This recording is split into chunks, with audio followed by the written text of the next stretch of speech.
And then I became a Muslim in that time. And I learnt the level of the position a mother has in your life, the rights she has. And I was like... But this is kind of conflict, because Islam is teaching you that the mother is like, is powerful. Like... No, but listen. But listen to what I'm saying to you. So imagine this. My mother phoned me before I became a Muslim to ask me for forgiveness for something she said about me, right? And I said to her, I'm not interested in anything you got to say. I'm not interested in anything you got to say. I'm not interested in anything you got to say. I put the phone down on her, right? That was the last contact with my mother. Before you returned to Islam. Yeah, after I became Muslim. Then I learned the status of the mother in Islam, and I was gutted. The last words I said to my mother was, I'm not interested in anything you got to say. No forgiveness. I was so harsh with her. But what happens? I became a Muslim. And then I learned my value system changes. So then what happens? I yearn to find my mother again, right? And alhamdulillah, I found her eventually in the Shetland Isles in Scotland, right? Now, she found out I became a Muslim. And she'd gone to a place called the Henry Jackson Society, which is an Islamophobic institution. And she bought books about Islam from these guys. And she was just reading Islamophobia, Islamophobia, Islamophobia. When I eventually spoke to my mother, the first word she said to me was, your prophet married a 6-year-old. First bloody words of all the things to say. Your prophet, right? Anyway, so we got through that. But anyway, she said to me, you're only talking to me because you're a bloody Muslim, innit? I said, yeah. Because what you said to me, I would never forgive you for. But alhamdulillah, as a Muslim, I have to forgive you. And I have to have a relationship with you. Now my mother, mashallah, she's softened to Islam. She's, inshallah, she's married to an atheist guy. That's harder. But you don't find it hard, like, knowing that your mom is not going to go to heaven, to paradise, because she's not Muslim. I just think of the Prophet Muhammad sallallahu alaihi wasallam, thinking about his uncle. He's the Prophet of mercy. He's come with the Quran. And he couldn't give shahada to his uncle. Who am I?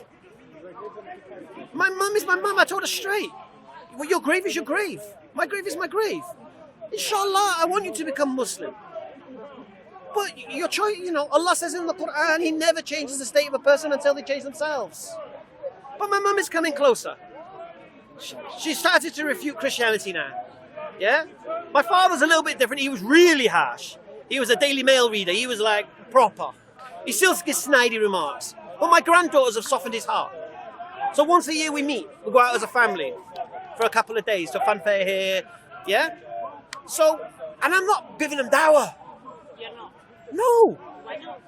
Because that's not how you give dawah to your parents, because they used to change your nappy. They're not going to listen to you. They're not going to listen to you. They're not going to listen to you. Because you know, my dad, he's looking at me thinking, who are you, son? I'm the flipping stag. You're the young buck. Who are you to tell me what's right and what's wrong? I've had this conversation with Dad, and I told him straight. I said, Dad, I just think you're an intelligent man. Yeah, whenever you played Trivial Pursuit, you were the one man, all the pieces of the pie, and you were done. Yeah? You knew about everything. But then I hear you talking about Islam, and I'm thinking, did he really know all the other stuff? It's just because I didn't know the other stuff that he's intelligent. I don't know. Something happened, I don't know. But all I can do for my father is be a good son. You know, I accepted Islam 18 years ago now. 3 weeks after 9/11, yeah? I was in business with my father, financial advisor. I had my own finance company with my father. I was the engine to that business. When I became a Muslim, I walked away from that business. When I became a Muslim, I had to depart from my girlfriend and my 2 daughters. My father lost his son, his business partner, and his granddaughters in the space of 3-4 weeks. So can you imagine how he felt? But did you walk away because your father didn't accept Islam, or you walk away because it was something for you? Okay, it's very, very simple. You become a Muslim, your values change. If you're in a relationship with somebody who's not interested in Islam, doesn't want anything to do with Islam, but you're now a Muslim, to stay in the same relationship makes no sense. Because they're going to be doing things contrary to what you think is good and bad and such. Okay. So I asked my girlfriend at that point to marry me. She didn't want to. Her choice, fine. Yeah. My business, I had no choice. I had to stop. It was riba, interest dealing. I had to give it up. Yeah. And then what happened was my friend who gave me shahada, what he said was, look, I'll give you somewhere to stay. You stay at my house. My brother will give you a job in his solicitor's practice. But this is in London. I was living in South Wales. So I had to make hijrah from South Wales to London and start my life again. And it took 15 years for my dad to say one word to me. My brother committed suicide, I think, 5 years after I became a Muslim. Yeah, manic depressive. And we spoke at that one point, right? And you know what he said to me? He goes, I've made my peace with him. And I thought, wow, this is an opening. He's made his peace with my brother because they fell out over something completely different. But now he's dead, he's made his peace with him. I said, yeah, we should make our peace as well. No, you made your bed, you lie in it. I'm thinking, what? I'm not asking you to give me anything. And that was my father. He's a very, very stubborn man. Okay. Alhamdulillah, now last 3 years, we've been meeting every year, meeting the family. I don't speak to him about Islam. I just show him the character of Islam. Just show him the character of Islam. You know, when we start saying, why do you have the chicken? I can't have the chicken, it's not halal. What do you mean it's not halal? This kind of thing. You know what I'm saying? And slowly, inshallah, he'll see how I've changed. I used to love gambling. I used to love drinking. All of these things.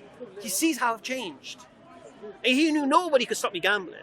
That's a miracle in itself, how you stop me gambling. Right? But Islam did. So, your dawah to your parents is not a direct dawah.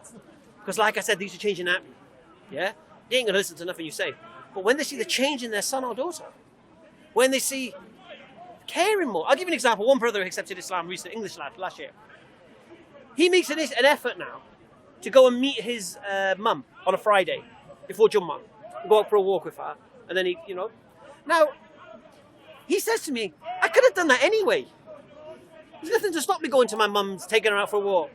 But it's when I became Muslim and I realised if I have mums, I give her that time. Do you know what I'm saying?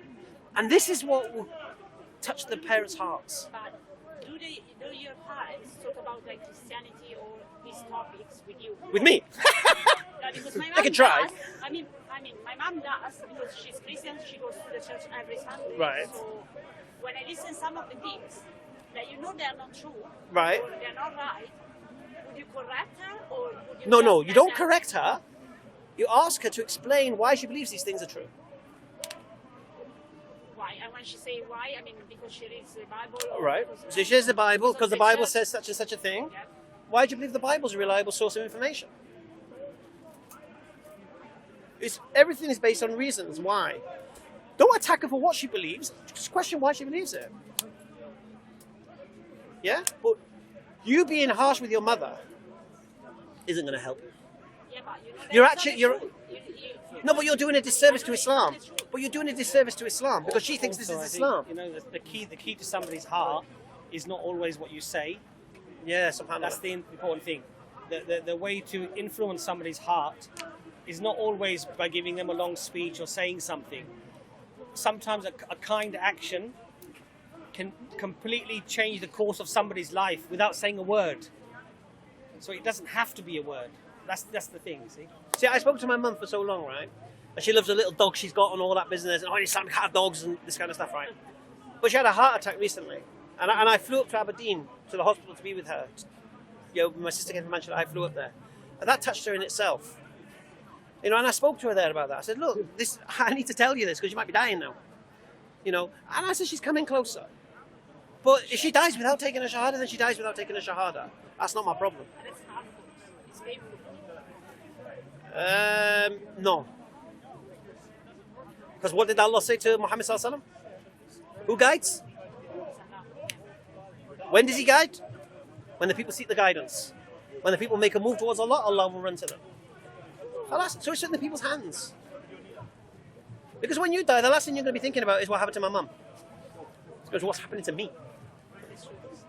Yeah? But my advice to you, my sister, drop the harshness. You know, imagine, here's what I would do.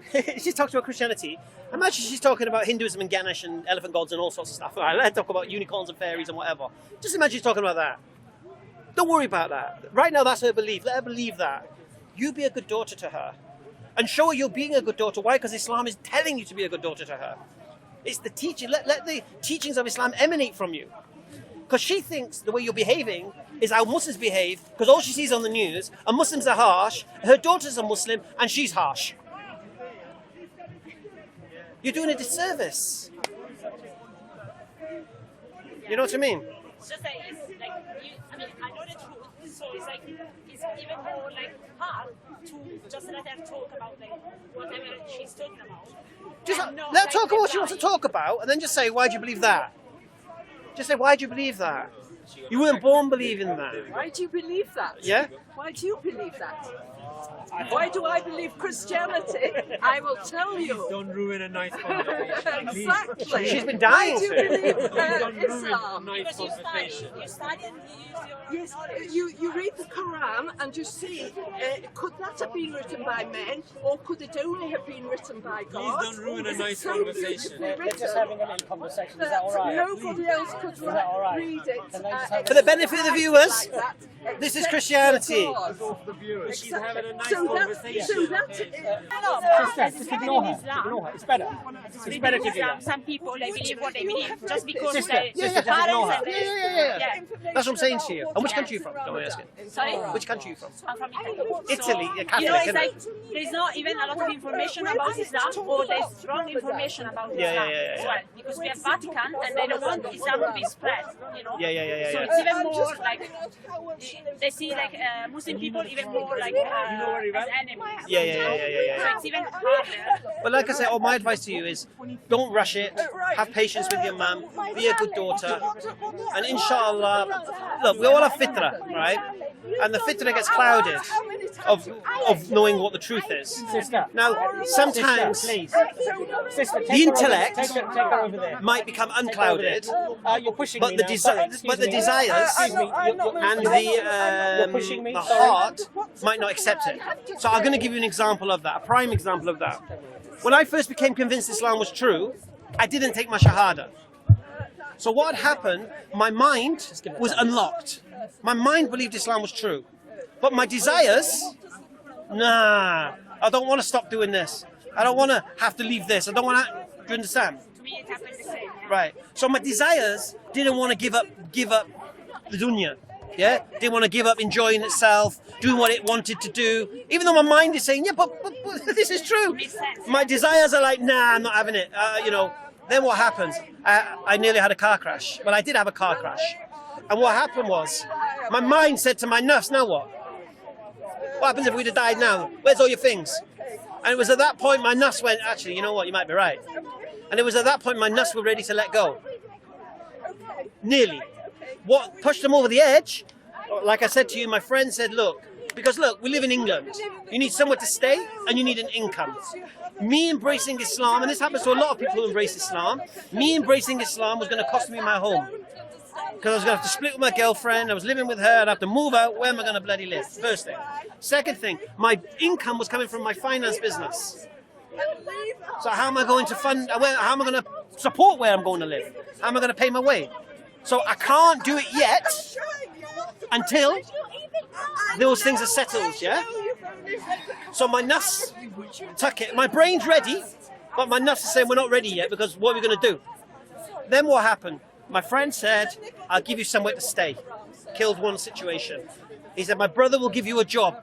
That's it, done. That was the only thing stopping me. Imagine. That made everything less. Allahu Akbar. Imagine that. The two things stopping me embracing Islam was not convincing me Allah exists, not telling me the Quran is true, not telling me Muhammad is a messenger of God. Just how am I going to live? How am I going to practically survive? Yeah? And this is what was holding me back. Nothing else. Nothing you couldn't convince me. You couldn't explain any more to me. I believed. But I didn't accept it because I had these problems. And this is the same problem my mum's having. She's living with an atheist guy. She's thinking, well, if I did become a Muslim, what am I going to do? I love my little Chihuahua dog. What am I going to do? This is all I live, you know. She's 72 now or something. 73, I think. How's she going to survive? So remember, there's more than one thing holding someone back from accepting Islam as true. It's not necessarily they don't believe it's true. It's just having the capabilities to go through with it. Now we've had people accept Islam in the park, watching the videos, and then they leave Islam. Why? Because when they accepted Islam, they weren't prepared for it, and they didn't make any. Actually, they thought it was all going to come on their plate. But when life becomes a little bit rough, they leave Islam. Now, when you speak to these people, they either have to become raving Islamophobes or lie to themselves. Because how else are they going to justify it? Because once you're intellectually convinced it's true, and you accept it as true, how can you just walk away from it? And when you see the people who walk away from it, they're the ones who have not embraced it. They've done it half-assed. Yeah, they've not really prayed, and they've not split with their girlfriends and stuff, and they've still carried on doing it, and they've not told people around them, and you're like, what are you doing? You know what I mean? So again, going back to your mum, and my mum is close to Islam, I believe, but she's just thinking, what would I do? Now I'm thinking, what could I really ship her down from Shetland Isle to London and support her and this and that and take care of her every day? I'd love to. I'm not in a position to do so. Do you know what I'm saying? So I'm thinking, do I have to make her husband Muslim first or what? I don't know. Because he's an atheist. And I've said this to my mum, because her husband is young. He's 46, so my age, a bit older than me. And I said, this guy is fantastic for your body and your liver, taking care of you. But he is a devastating influence on your mind and on your soul. Yeah? Because he's not into intellectual talking and such. Yeah? He's not interested in anything like that. He doesn't want to know what's going on in the world. And I said, he's destroyed. But for your well-being, he's fantastic.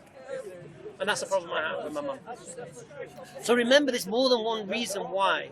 Your mum's probably still hurt that you turn your back on Catholicism. So maybe what would be an idea is to tell her why you turn your back on Catholicism. Why you can't accept it to be true. And then ask her, well, I don't accept this to be true. Why do you accept it to be true? What am I missing? Tell me, maybe I've got it wrong. But I'm going to say this one last thing. No, explain why you're a Muslim. Just say to her, Mum, why do you think I've become a Muslim? Why did you become a Muslim? Because I accepted this because I was studying and reading and watching videos as well. Alhamdulillah. So the more I learn, I like the fact that even the Quran, reading the Quran, it seems like that God is talking to you. Allah Akbar. But it is God. Right. So what you need to... And the fact that in Islam, there are proofs. It's not like what I felt. It's not like Christianity, that you need to believe in a blind faith. In Islam, there are proofs, scientific proofs, what is written in the Quran as well. It's supported by the science somehow. No, we don't say that. I'll tell you why we say that. There's no absolutes in science. So if you say the Quran matches something in science, and then that science changes, then that makes the Quran incompatible with science again now. Do you understand? Science is just a methodology of understanding things. We never ever claim that the Quran is a book of science. No, absolutely. But there are things that we can question. How could whoever authored this book have this kind of mindset to know these certain things? That's different again. So we can talk about those. But I wouldn't say proof. How can a man exactly? Yeah, but I wouldn't say proof personally, because I don't think we can prove anything. And Allah calls us believers. Oh, you who believe. We're believers. We believe Islam is true. We believe Muhammad existed and what he did without seeing him. We believe Allah exists without seeing him. We're believers. But the reason the Quran is the reason why we believe. Yeah. Now, what way you should approach your mum is say, look, Mum, I know you're upset I've become a Muslim, but here's why I'm not a Catholic anymore. Here's why I don't believe Catholicism is true. Why I don't believe it. Forget what you believe. You can believe what you don't want to. But here's why I believe what I believe. And let her hear that. And then something you say might resonate with her. She might think, well, I've been thinking that as well, actually. But I'm just, the priest says just that faith or whatever.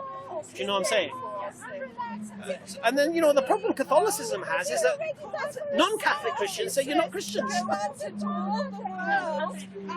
According to most Christians in this park, they say Catholics are not Christians. So even within Christianity, Catholics are not accepted as Christians. So if you're not rejected by your own Christians, then there's something to question who's got it right here. Because that tells you there's two versions of Christianity. So the first question is, which version is supposed to be right? And when you get boiled down to that one, now let's test that one now. Yeah? But like I said to you, final advice. Be kind to your mum. Do extra things for your mum. Do things your mum would never expect you to do for her. Yeah? Surprise her with a visit, surprise her with a gift, take her out for a meal. Just surprise her. Just do something out of the normal that you wouldn't normally do. Get her thinking, why is my daughter doing this? And say, look, Mum, I know I've been harsh with you in the past and I'm wrong and I apologize. You know why? Because when you're magnanimous to somebody, yeah, it goes a long, long way. You know, admitting we're wrong is a very hard thing to do. And when you turn to your mum and say, look, I'm not saying I'm wrong for being a Muslim. I'm saying the way I've spoke with you, the way I've got angry with you, I apologize for. Because that is not becoming of a daughter and not becoming of a Muslim to behave this way to your mother.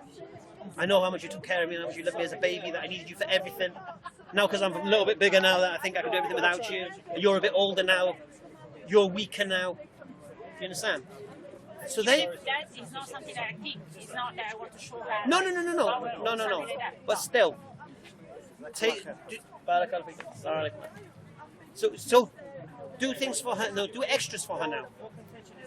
And then she says, "Why are you doing this?" Well, I said, "Look, Mum, the things you've done for me."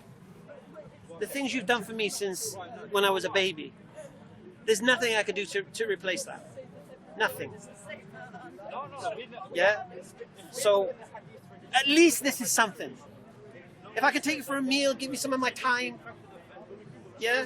You know, share your problem, what's your problem, help you out. These are those going to make your mum think. Because she's going to start valuing you as a daughter. Because right now you are as the girl who you're the ungrateful wretch, right? She did everything for you, and you're turning around now and trying to tell her what's what, and you're shouting and angry at her. No, I try not to shout, but yeah, I mean... That's what I'm saying. Imagine how she's feeling. Yeah. So you need to change the psychology. So relax. Be a good daughter. Remind her of the things she did for you. She's probably forgot the things she's done for you. Remind her of what she did for you. I say, look, I want to try and make a bit more of an effort for you. Inshallah. Thank you. No worries, Shukran. my sister. You take it. Assalamu alaikum. Wa alaikum salam. Nice. Tamam. For other Muslims who are in the same predicament as well. Yeah. It's like a rap video, isn't it? Okay. Okay, mashallah, there's a Muslim sister. Her original question was, she's struggling to convince her mum Islam is the truth. And she's not just struggling to convince her mum Islam is the truth, she's actually getting angry with her because she's not accepting Islam as the truth. And obviously, I explained to her, and this is for all new reverts, this is a lesson for everyone here. Bear in mind, I'm going to use England as an example. You accept Islam. What does the England perception of Islam right now? Well, we're just like crazy Steve here going on about terrorism and this, that, the other. This is what they see, this is what they hear. Now imagine your mum is thinking this about Islam, and then you come along and you're harsh and you're rough and you're angry with her. What does she think? Oh, my daughter's become one of them. Them angry, rough, harsh people. Yeah? And I was explaining, when you become a Muslim, you take on values that you maybe never had before. So you might even cared for your mum before, like me. But then you have to, alhamdulillah. But you're doing a disservice to Islam if you're harsh and angry with your relatives and friends and family, because that's not what Islam teaches, subhanallah. And so sometimes we have to show Islam through our character. Let them know we're Muslim, so the Islam will gain the benefit from the changing character. So when they see, oh, your daughter's doing this, your son's doing this, or why? Yeah, they've become Muslims, and in their crazy religion, they've got to take care of us. Hey, they wish your kid was Muslim, innit? Because I said this to, there was two ladies in the marketplace. They were from a white council estate. And I was talking about Islam, and I was talking about the 5 poisons, and I said, you'd be blessed if your kids became Muslim. And then, why'd you say that for? And I said, well, because they'll never come home and say, Mum, I'm an alcoholic. Mum, I'm a drug addict. Mum, I'm going to go to prison. Mum, I'm pregnant. All of these things. They're going to take care of you and all of these things. And she turned around and said to me, and it was a good thing she said to me. She said, yeah, but they don't need Islam to be like that. And I said, you're right. They can be kind, caring people, not drug addicts, not prostitutes, not pregnant, without Islam. But it's only Islam that can guarantee it. So you might have a chance if you let them slip and slide with the rules of what the society allows now. But if your child follows the teachings of Islam, they'll never ever come home and say I'm an alcoholic or a gambling addict or a drug addict. They'll never ever come and do these things. So if your children become Muslim, rather than think that this is something disastrous, this is a blessing. Alhamdulillah. Assalamu alaikum.